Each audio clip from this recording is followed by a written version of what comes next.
Oh, I'm opening today. Oh my gosh. Welcome to the show, everyone. That was quite a surprise intro. And I would like to welcome you to The Hash. This is a show where we go over all the latest and greatest in crypto and culture. This started off well today. It is Friday, so you're going to cut us some slack on The Hash here. We are still going to bring you some great news, though. We have Jen Sanasi, Will Foxley, Zach Seward, Will Foxley with the shaking head there. Don't mess up. No my name is Naomi Rockwell, and I'm going to throw this off to Zach now, and he is going to save the start of this show. DeFi Fridays, DeFi Day, something like that. Let's do it. We got a lot of DeFi stuff on this show today. It's going to be fun. All right, the first one, Societe Generale takes a step even further down the DeFi rabbit hole. This one is pretty crazy to me. This is SocGen working with MakerDAO. This is a decentralized lending platform, one of the OGs of the DeFi space, and a bank is doing this right now with MakerDAO, which is crazy to me. You would not have seen this a year ago, 2 years ago. This to me is quite interesting. I'm going to kick this straight to Will since it's DeFi Day. Will, SocGen, MakerDAO, kind of a striking collabo. I don't know. What are your thoughts?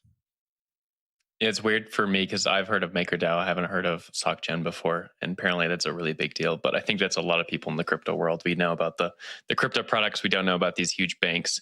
And now these huge banks are coming to these crypto projects, and they're saying, hey, can we kind of figure out how to work together on some sort of experiment and see if there's something here for consumers? And there is something here for consumers in my mind's eye. MakerDAO is a really interesting project. It's one of the oldest, if not the oldest, DeFi project out there. You're able to take out loans in a peer-to-peer fashion through this DAO that just is uncensorable. Very cool project. I don't have a lot of takes on Societe Generale getting involved here because I have seen MakerDAO get involved with some stuff like this in the past. I think this one's just kind of getting brought up to the top of the pot, so to speak, because it's such a large bank. But we have seen MakerDAO onboard real-world collateral before. They've had some, Ian Allison has done some great reporting at CoinDesk previously on something like railroad bonds being put onto MakerDAO.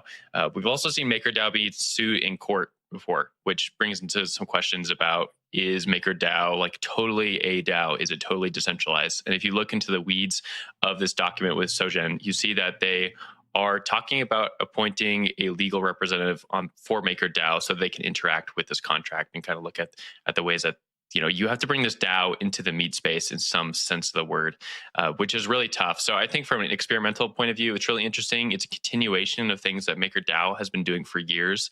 I think this headline is just kind of popping up right now because we are in the midst of a bull run. Jen, did your hand go up? I can never see whose hand went up. I get so focused on what I'm saying. I know, I'm just so like laser focused on DeFi Fridays. So I just have a question. This is a really cool but seemingly complex project, and one of the goals that was outlined in the article was to prove out the legal framework. And while I was reading this, I kind of thought about like what would happen if this partnership were to happen in the States. And I immediately just saw all of these like red alarm bells when it came to the SEC and how this works. Is this something, Zach, that could happen in the States, or has regulation kind of pushed that option away? I don't know. I wouldn't hold my breath to see like a U.S. entity try to do this. But hey, you know, I think there are people who believe that there are some regulatory guardrails for stuff like this. I don't think a lot of people share that view, so I wouldn't expect to see a U.S. Regulated entity take a step such as this. But it is interesting that this is happening the way it's happening. It's a complex arrangement. It's interesting to see. You know, you have the Maker Foundation, which is in the process, I think, of dissolving itself and just doing full DAO, full MakerDAO. Maker Foundation has been the longtime steward of this project up until fairly recently. Forget when they announced that they were spinning down the foundation itself and just going to the DAO structure. But it's gonna be interesting to see which entities carry out this stuff and whether or not you know, big name financial brands such as Societe Generale can participate in some of these decentralized lending markets going forward. Whether that's in Europe or in the US, probably likely to see it in Europe and elsewhere for the time being. I saw Will's hand go up, so I'm going to toss it to him. Yeah, you missed a fact check on me, so I'll do it to myself. MakerDAO itself was not sued in open court. What there's been in the past has been some movements by people who have been involved in MakerDAO to get reclaimed funds from the Maker Foundation. And so they tried to take the Maker Foundation to court. I'm not sure where that litigation ended up. But the point being that when you have these two, like you have physical entities like Societe Generale trying to work with a project that is totally on-chain, things can get really messy and confusing, especially when you get into the legal system. So Jen, I think that kind of ties back to your point there. Like, would something like Societe Generale, MakerDAO make sense in the US? Well, it's kind of hard to say because the regulations around lending can be quite confusing, especially when you add an on-chain aspect to this whole deal. Naomi?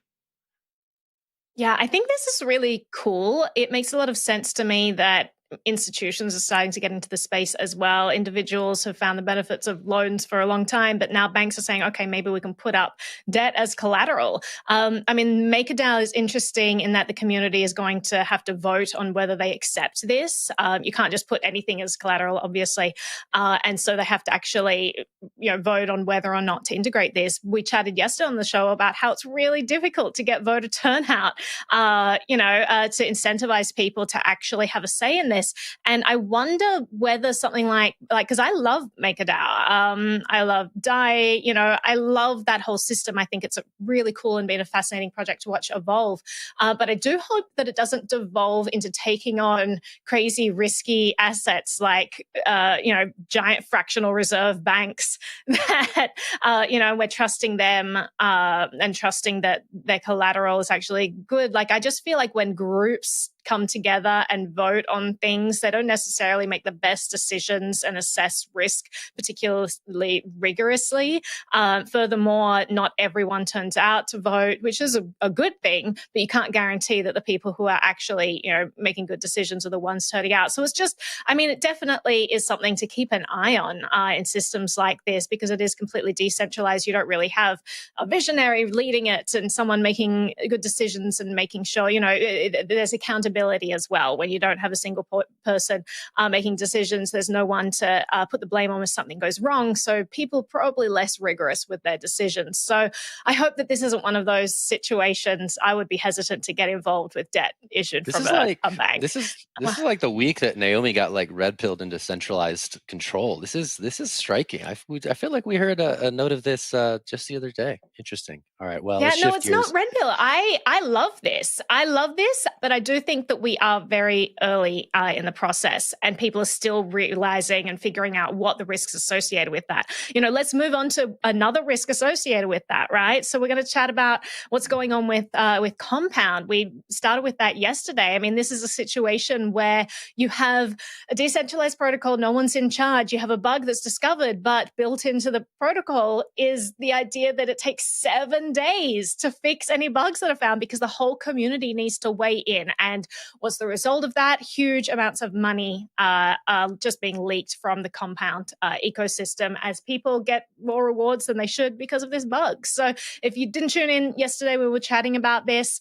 It's up to $90 million that's been issued to users, people who've been mistakenly given out rewards and Compound tokens. You had Robert Leshner, who's the founder of Compound, who is begging the ecosystem to return this. Now, he made a tweet yesterday. Let's dive into this because there are a lot of people not happy about this. He said, keep 10% as a white hat, but return the money. Otherwise, it's being reported as income to the IRS, and most of you are doxxed. Now, obviously, this didn't go down well in the crypto space, where doxing is an absolute no-go, and the IRS is a no-go too. Like, Robert, what are you doing? Really, you're gonna dob on people to the IRS? Is dob an Australianism? I think it might be. You're going to tell on people to the IRS. That's just kind of very much against this whole decentralized, let's get away from states and all that ethos. He then turned around and walked that back and said, this is on me. Please don't blame the whole ecosystem for my bad tweet. I'm just trying as hard as I can to get this money back into the ecosystem. A very complex issue. And Will, I'm going to throw it straight to you for your take on this. Bump it up. I feel bad for him. I feel bad. I want to get this guy's take really quick, but I'll get some. All right, Zach. All right. Well, I'm going to stand up for Bobby Lesh here. I'm gonna defend Bobby Lesh. He said, "Hey guys, I was tweeting too spicy. I really messed up. It's not good. We're in the process of trying to figure out what he meant by this docs comment. I think right now people are just sort of speculating. All the coverage is around speculation as to what that can mean. I think I read that as being like, hey, if you take this comp and change it into like USDC on Uniswap and then go to a crypto exchange to try to get actual money out the system, that's a KYC'd off ramp, right? So like your identity is attached to those off ramps. And so I think that's what he's sort of suggesting here. And we saw that with a couple of tweets shared overnight where it's like, hey, one address took this from Compound, went to an exchange, cashed it out, like found him, the jig's up. That person is easily identifiable, right? And I think what Bobby Lesh is saying here is that's likely the case with much of this activity going on, right? Within the crypto casino, it's all good. You got the chips on the table. You can stack them up as much as you want. But when you go to the teller to cash out, that still, for a large part, is a KYC and a process that's very much riddled with real world identity. Sure, there's ways you could spend it, do all other sorts of stuff, keep it in crypto. But for people who see this as an opportunity to make a quick buck, your identity is going to be attached to that when you transfer those into the bucks. So I think that's what he's saying. I don't know. We're going to get some more details on that later, hopefully. Naomi, take it away. Yeah, so I'll throw to Will first. Okay, I'll grab it. So now, just to kind of follow up on what Zach was saying, I think Robert's intent here was a little bit different than what the text of the tweet first reads. I do think that he's kind of looking at it from a community aspect. Like if you are choosing to not return the funds, which originated from an error in the code itself, then you're choosing to not really be part of the community. And people will find out at some point that you chose not to be part of the community and not help out the community, because there is a huge community aspect to every DeFi project out there. And I think that's what he was kind of highlighting. I will say, just like from his perspective, he's been working on this project for years, and to see literally 2 lines of code were mistaken, 2 lines of code were broken, and that caused $90 million to be lost, which from his perspective, that would seem like a pretty emotional moment and be pretty frustrating. So I can excuse a bad tweet, and he owned it later. So in my book, not too big of a deal. I think from now, it's interesting to see what this means for blue chip DeFi projects. There's a lot of them out there that haven't had a lot of issues. Aave comes to mind immediately. They haven't really had any large hacks or issues to date. But if Compound can have an issue, why not Aave? Why not Uniswap? Why not something else? Super interesting. Quick little note. Just tweeted when we started the show. Jake Chervinsky, one of the many lawyers of crypto Twitter, who is the general counsel for Compound Finance, announced that he's resigning. It's not related to this. He mentioned in the tweet thread he put his resignation in 4 weeks ago. But interesting little development relating to Compound regulation and DeFi that is sort of linked to this story itself. Naomi, last word, and then we'll take a quick one. Yeah, I just wanted to mention, the tax implications of staking rewards, it is considered income if you're getting rewards from that.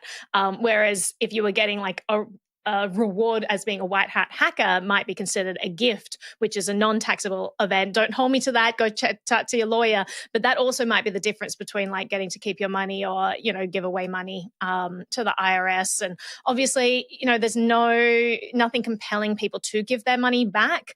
It's a lot of money to give back. Just know that you are probably, chain analytics companies are so, they're so sophisticated these days that I wouldn't try to hide from the IRS is what I'm saying. As much as I hate them, as much as I think taxation is theft, I wouldn't try to hide from the IRS because this stuff is very much out there.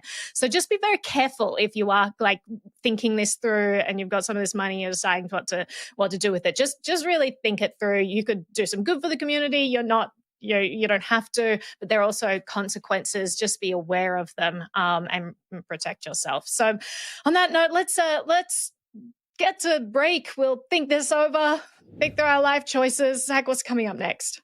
DeFi Friday block. That was a strong block. We're going to take a break, and we're going to talk about NFTs from TikTok with Lil Nas X, Grimes, and even, I think, the Kombucha Girl, which that's a quality meme. You guys should look it up. All right, we'll talk about that after the break. Dang, maybe we can get it. Maybe Control can get it right for now. us after the break. Control. Yeah. Control. Get Dial the that up. Kombucha All right. Girl. All right. Okay. Cool. It's gonna happen. Girl. All right. Sounds good. All right. Awesome. Okay. Cool. Stick with us. It's the hash. Yeah. There you go.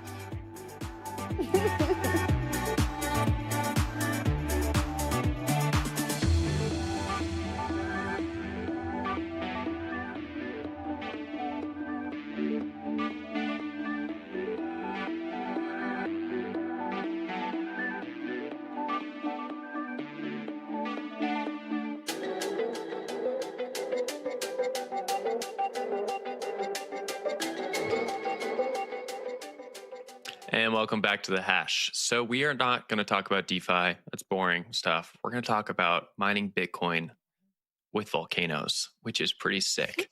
So according to Nayib Bukele, who is the president of El Salvador has mined its first Bitcoin with volcanic energy. About 22% of all power in El Salvador can come from geothermal sources like volcanoes. And he made an effort earlier this summer when they announced this new Bitcoin law to start mining Bitcoin with this geothermal energy. What that entails is setting up a facility, geothermal energy-based facility, putting some Bitcoin miners on the spot, plugging them in, and letting them mine. It's actually pretty simple, but it's pretty wild to see that we now have Bitcoin powered by volcanoes. I didn't have that on my bingo card this year. Pretty crazy to see. If you look at that number, it's really not that much Bitcoin so far. It's like, 0.01 Bitcoin, which is not a ton. So it's okay. We'll get there. They'll get a few Bitcoin pretty soon here, I'm sure. Jen, I'm going to throw this to you. Yeah, I mean, it's just so interesting to see everything happen in El Salvador that El Salvador said was going to happen a few months ago. It's just like one day after the other. It's just happening. So that's super interesting. When I was reading this story, I thought, if El Salvador really wants to be the home of greener Bitcoin, I would love to see them attract miners there to fund renewable energy projects that actually give back to the community. I think, most of the stories we've talked about, we don't really speak about the community in El Salvador. And so I think that if we can attract more mining there, fund renewable energy projects, get more energy to remote communities in the country, that would be so super awesome.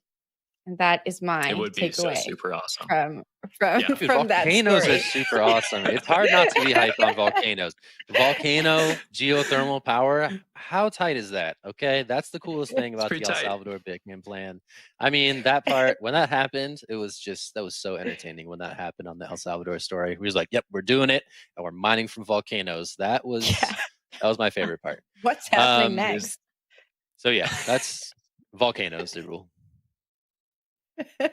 Yeah, I just I have nothing else to add except the exact same thing. Like sometimes I feel like I'm in this existential crisis where I'm not sure what's real anymore because it's like we're mining Bitcoin, this decentralized money from volcanoes. Like it's just such an epic, badass thing. As much as I dislike governments and in particular, mandates and totalitarianism and all of that, I love volcanoes and I love Bitcoin and I love the idea of combining those two things. Silver lining.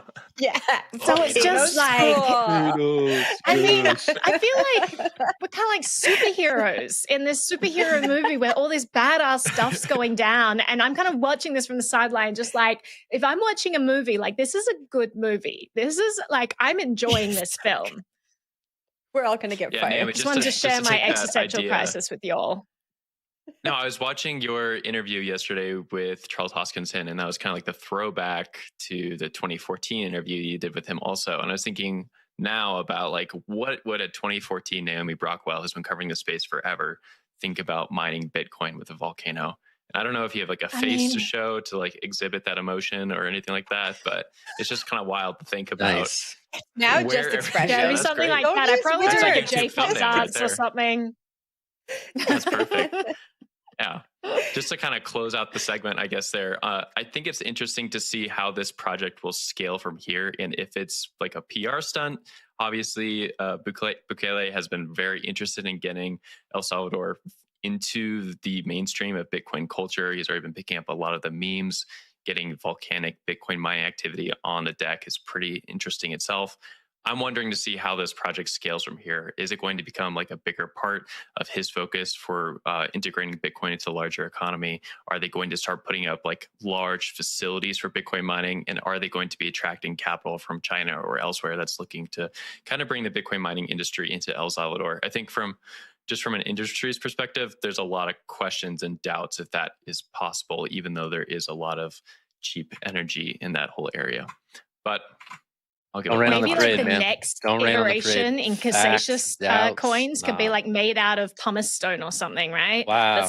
That's where we're headed to. That'd be fun. It's a great idea. I mean, if you Shout look out to back to what Casacious happened in Coins. 2014, absolutely, Casacious Coins. If you look back at 2014, like that interview I did with Charles back then was at this conference in Toronto, and it was pre-Ethereum. So Vitalik did this big presentation about what he was planning, and I have that as well. And like everyone was kind of talking about this as theory. It was all like, what if, this is a thing that we plan to do. We've got Bitcoin. It's really exciting. This has the potential to be a tool for freedom. Now it is a tool for freedom. It's being used all over the world. And you have Bitcoin being mined from volcanoes. Like, I just can't even, we started from the bottom, now we're here, right?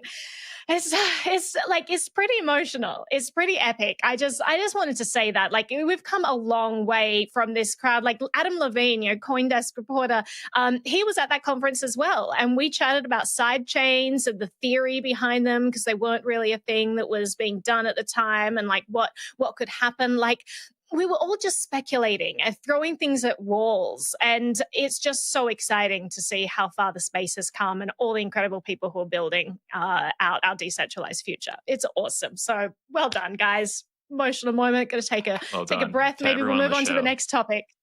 There was also a double Canada. There was also a double Canada reference there, Toronto and Drake. So shout out to our no Canada one even quota. smiled when I just It was good. represented my country with all right, arms. you got it. You Okay. got it. Yeah. You're doing great. Thank you. All right. Speaking of super awesome, TikTok has announced a collection of NFTs which feature contributions from Grimes and Lil Nas X. So the collection is called TikTok Top Moments, and it's pairing TikTok creators with artists who have already been in the crypto space for quite a while. Each creator is auctioning a one-of-one NFT celebrating one of their viral videos. And what's interesting here is TikTok has partnered with Immutable, a company that I previously knew nothing about, but now have several facts on. And so I'm going to throw this down to you, Will. We got to read the receipts on this one. I was right. You were right. Keep going, Jen. Keep going. No, that's all right. No, I was ready to pass it off to you. So what Will is referring to, the last time we spoke about Immutable, we spoke about Immutable saying that they are 100% carbon neutral. I didn't know how they did that. Will speculated that they're probably buying carbon credits, and Will was right. They're always buying carbon credits. Yeah. Yeah. All these cryptocurrency companies, they've decided that the only way to become green is just to buy carbon credits off the market, which you can have any position on that whole topic, but it is just kind of silly to say you are completely carbon free when your underlying chain is Ethereum, which is proof of work, which uses just tremendous amounts of energy. So to me, it just comes off as bad PR spin. Back to TikTok, which is probably more interesting for most people here. It's wild to see that NFTs have gone from